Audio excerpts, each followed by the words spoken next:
Quero ler nesta noite João, capítulo de número 11. Diz assim a palavra do Senhor.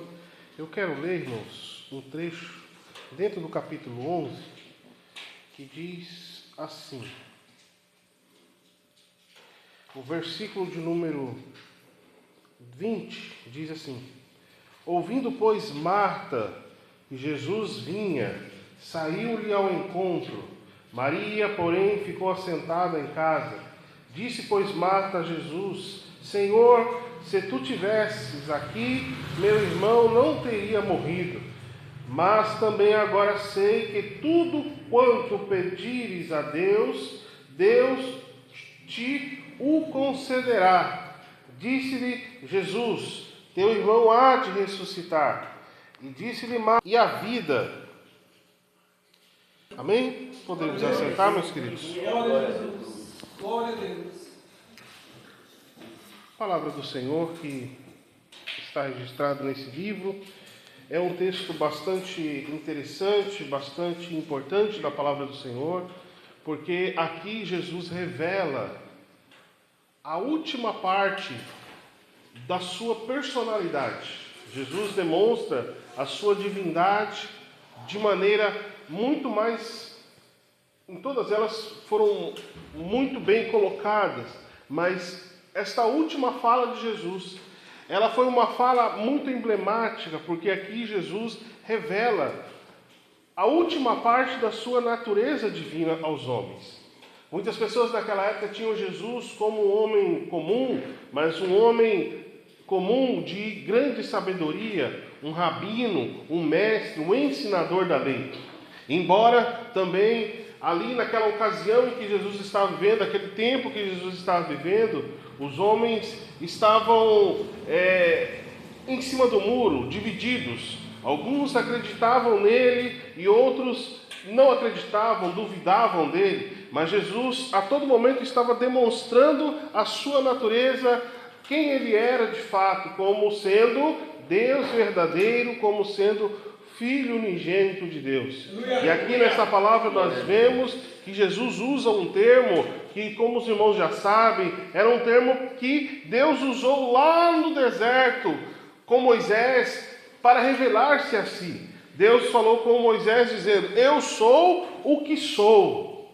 Então Jesus agora usa o mesmo termo, eu sou.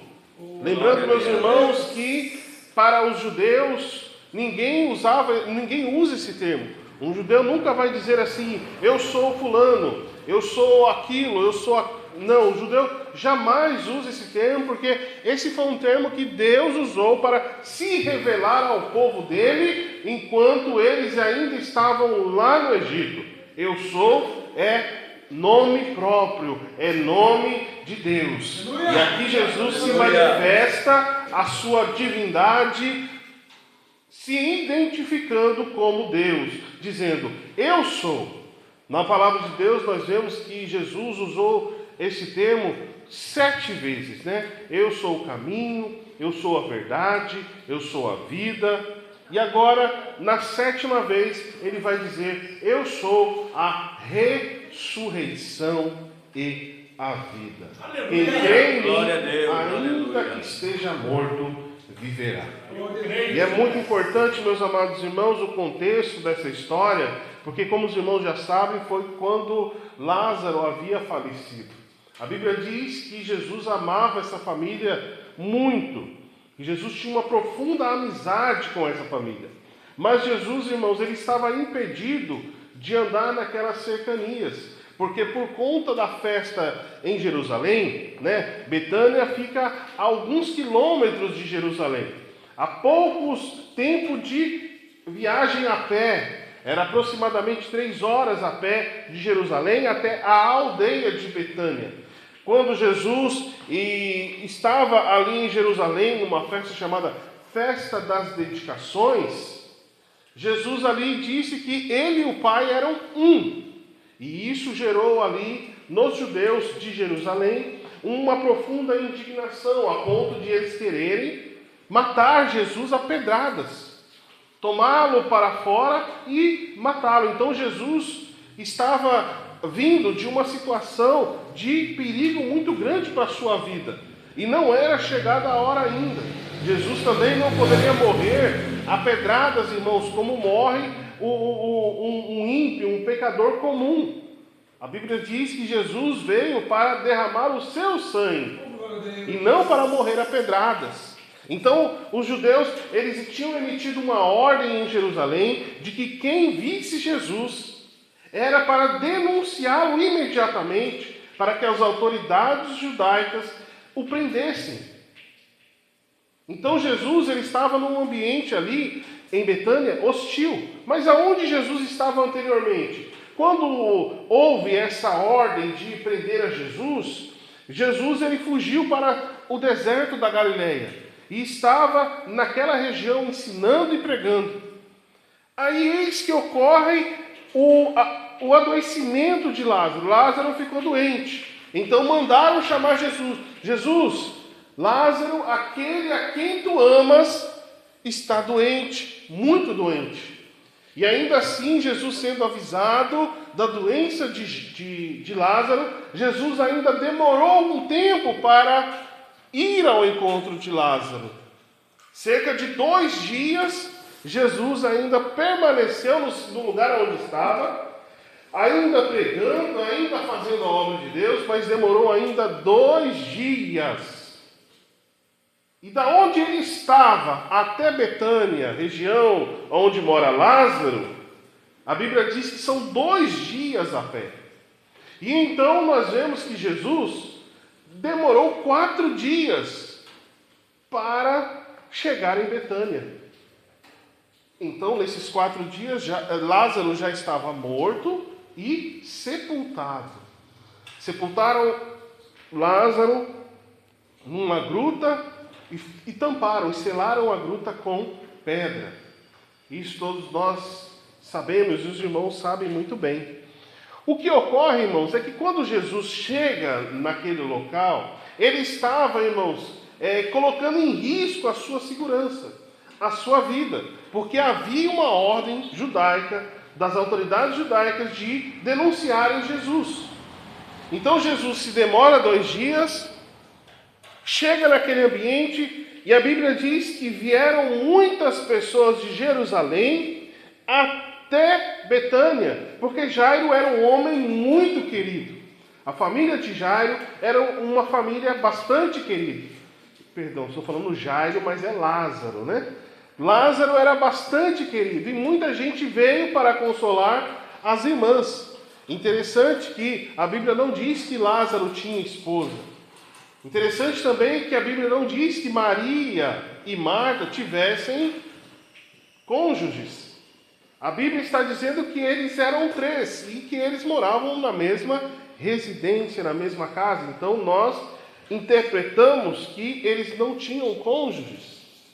Então, morrendo Lázaro, ficaria Marta e Maria praticamente desamparadas. Muitas pessoas vieram de Jerusalém. Já tem água aqui, obrigado. Muitas pessoas vieram de Jerusalém, então, para consolar Marta e Maria.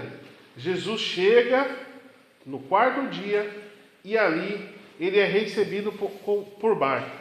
E quando ele chega, ele não vai direto ao sepulcro, ele não vai direto até a casa, ele fica um pouco distante.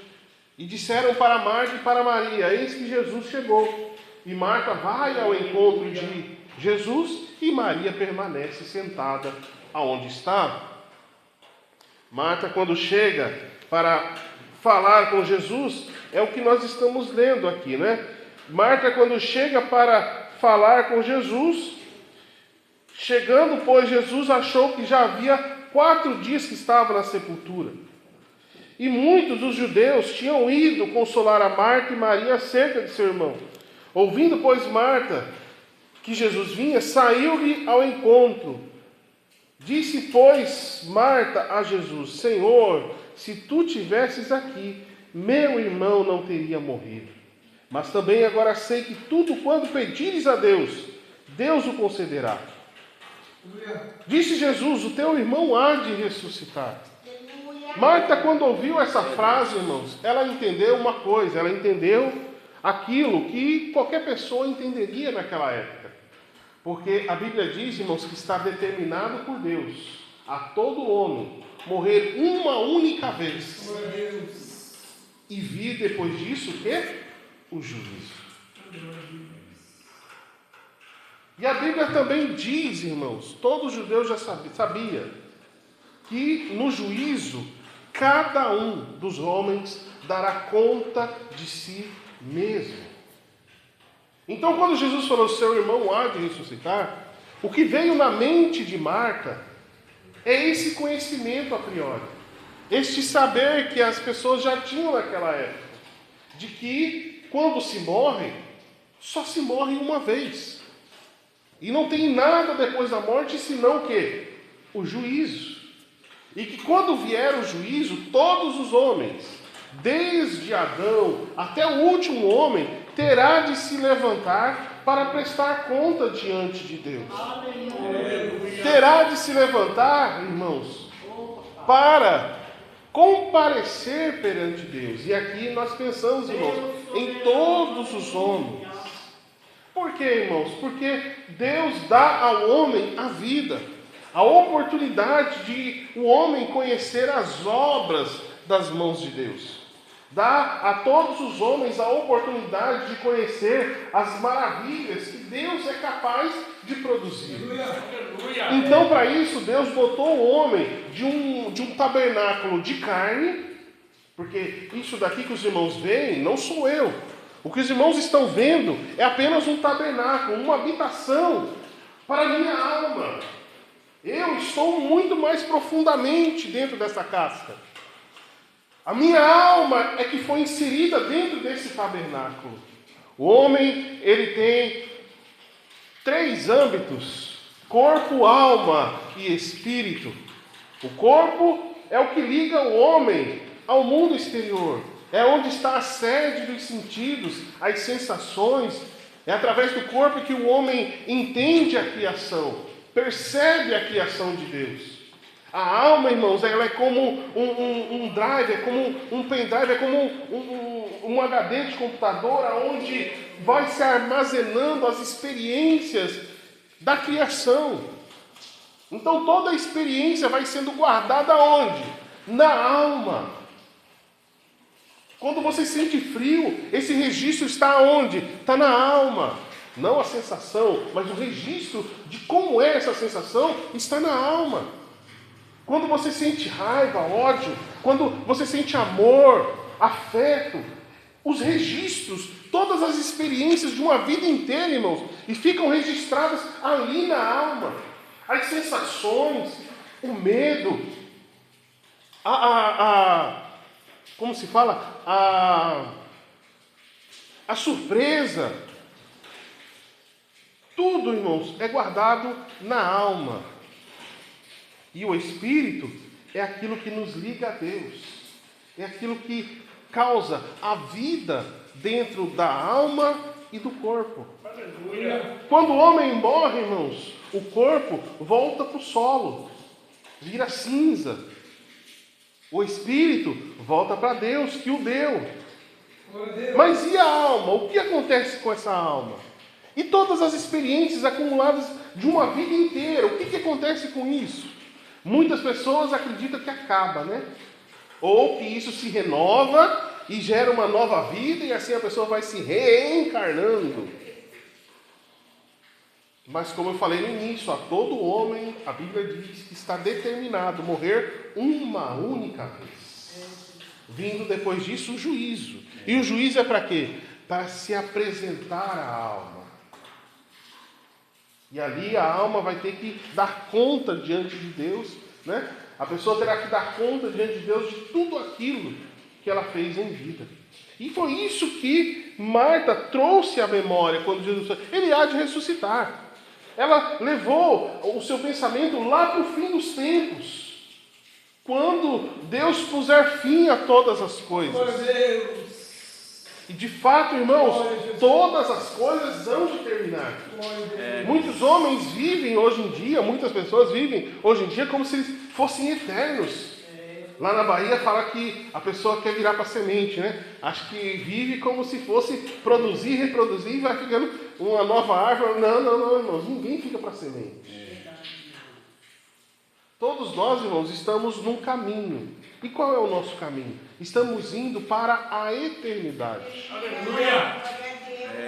Só que a eternidade, irmãos, tem dois âmbitos. O primeiro âmbito é o âmbito daqueles que não creem em Deus. Daqueles que recebem o dom de Deus, o dom da vida, e desperdiçam esse dom com prazeres inúteis, com coisas inúteis, com coisas carnais, e vira as costas para o seu Criador. Essa eternidade, a Bíblia chama ela de morte eterna. E a outra? A outra, irmãos, é chamada de vida eterna. Mas como se decide quem vai para a eternidade de morte eterna e quem vai para a eternidade de vida eterna? É o juízo de Deus. É o tribunal de Deus no fim dos tempos. E é a isso que Marta está se remetendo. Olha, ele vai, eu sei que no último dia ele vai se levantar. Ele vai estar lá no juízo, assim como eu, assim como todo mundo. Só que Jesus agora, irmãos, vai demonstrar a maior esperança do crente, a maior esperança daquele que tem fé em Jesus Cristo. Paulo diz que se nós esperarmos em Cristo apenas dessa vida, somos os mais miseráveis dos homens. Porque Jesus Cristo, irmãos, aleluia, Ele deu a sua vida por nós ali na cruz do Calvário. Mas em que sentido? Para nos salvar. Mas salvar do quê, irmão? Salvar do desemprego? Salvar de uma doença? Salvar de uma vida ruim? Não, irmão, Jesus faz isso. Jesus nos livra de muita coisa. Mas a salvação, do que se trata a salvação? Por que nós pregamos o Evangelho a toda criatura até que Jesus Cristo venha? Para que nós fazemos isso? Por que Jesus morreu na cruz do Calvário? Ele morreu para nos salvar do quê, irmãos? Para nos salvar do juízo, irmãos. Para nos salvar, irmãos, de uma eternidade de condenação. Da perdição eterna. Porque aqueles que se perderem, irmãos, nesta vida, aqueles que não reconhecerem a Jesus, irmãos, aleluia, na próxima, no porvir, na eternidade, estarão em agonia para sempre, completamente separados de Deus, em escuridão, em tristeza. E Jesus Cristo veio para nos salvar desta realidade.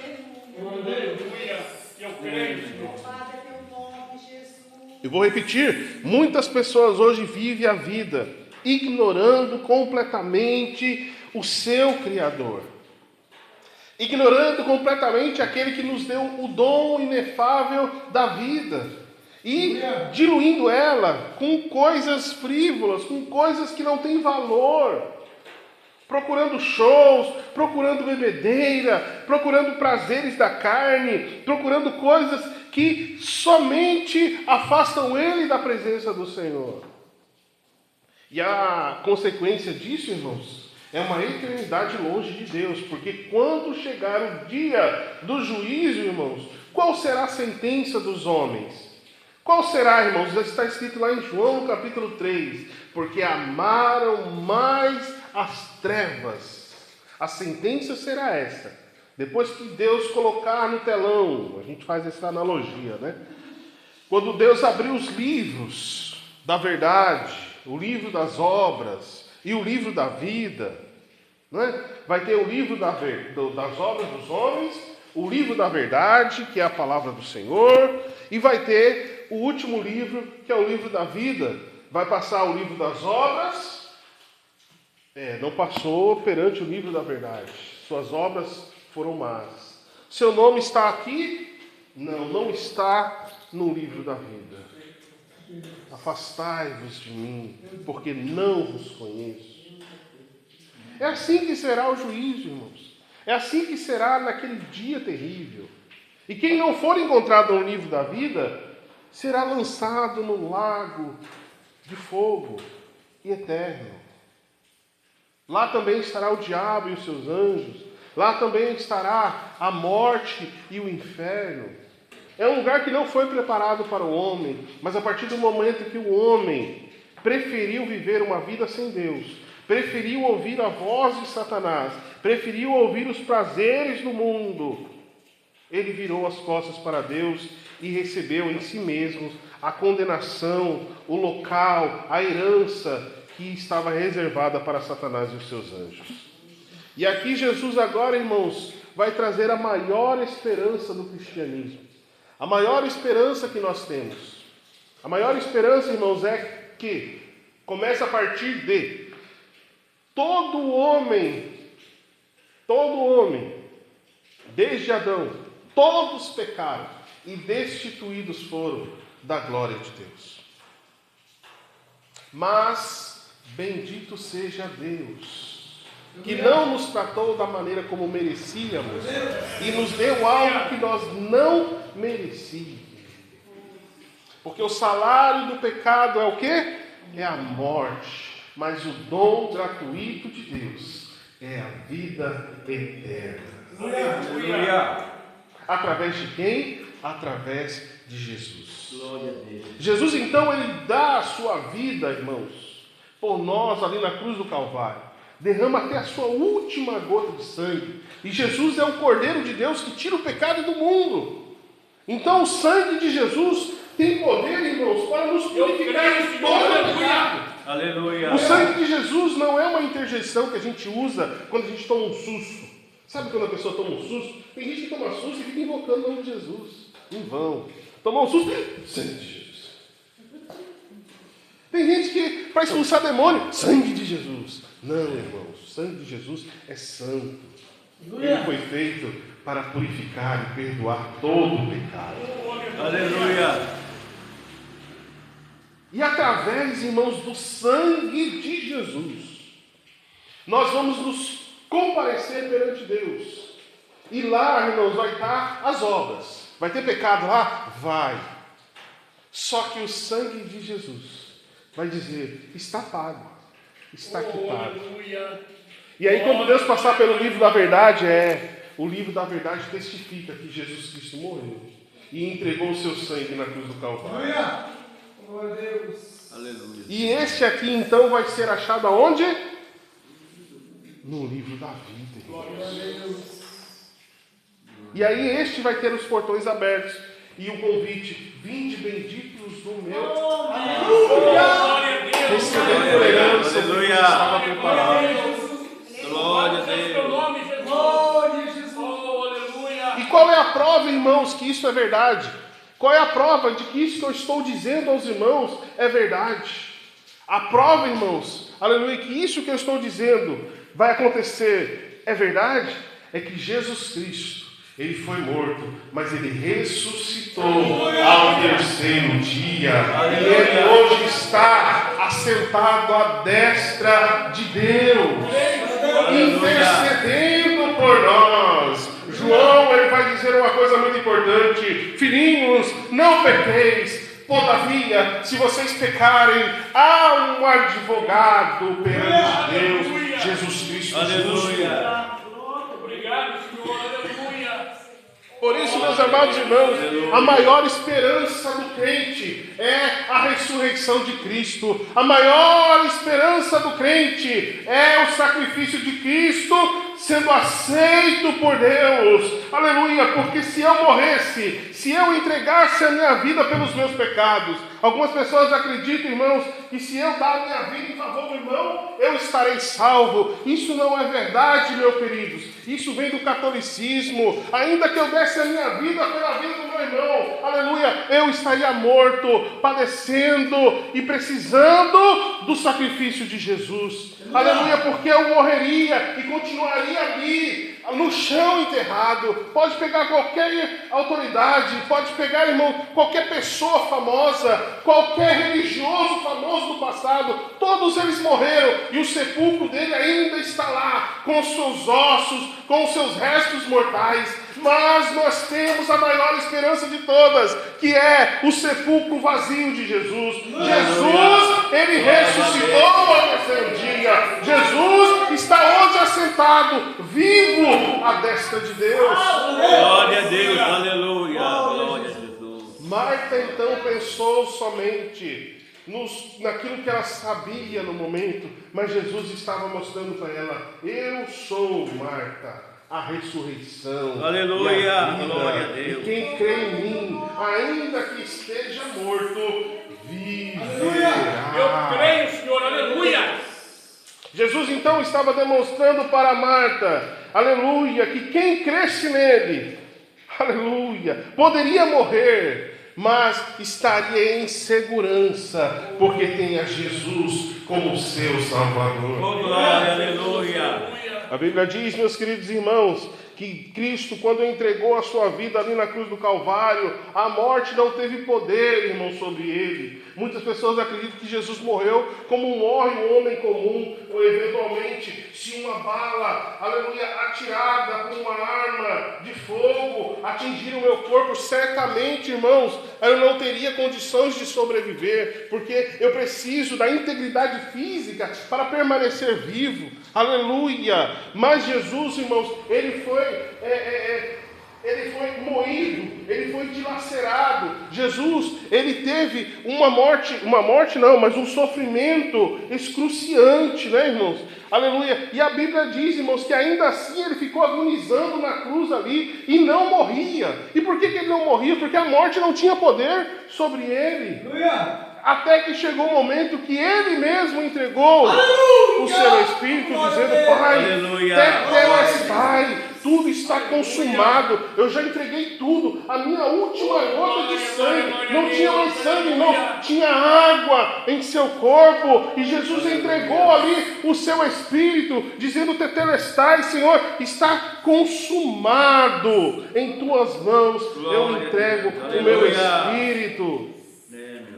E mesmo assim, irmãos, aleluia, aleluia, Jesus ainda morto, continuou vertendo vida, continuou jorrando, aleluia, águas para a salvação de todo aquele que nele crê. Aleluia. Por isso, irmãos, aleluia, a nossa maior esperança, aleluia, não está no homem, não está no governo, não está, meus queridos, aleluia, na força do nosso braço, no nosso trabalho. A nossa maior esperança, meu querido, não vem de ninguém nessa terra, está única e exclusivamente na pessoa bendita de Jesus, no seu sacrifício, aleluia, na promessa que ele fez, aleluia, que assim como ele ressuscitou dos mortos ao terceiro dia, nós também, ao ressuscitarmos para prestar contas, ali também com ele estaremos e teremos vida eterna no Senhor Jesus Cristo. Por isso nós devemos nos permanecer firmes, devemos permanecer debaixo da obediência a Jesus, devemos permanecer, irmãos, no nosso primeiro amor, sempre ouvindo e meditando nas palavras de Jesus e obedecendo a Ele, sendo fiel a Ele em tudo, porque Ele garante o nosso futuro, Ele garante a nossa vida, Ele garante, irmãos, a nossa eternidade. Permanecemos firmes no Senhor, porque crendo nele, aleluia, nenhum mal sobrevirá sobre a nossa vida.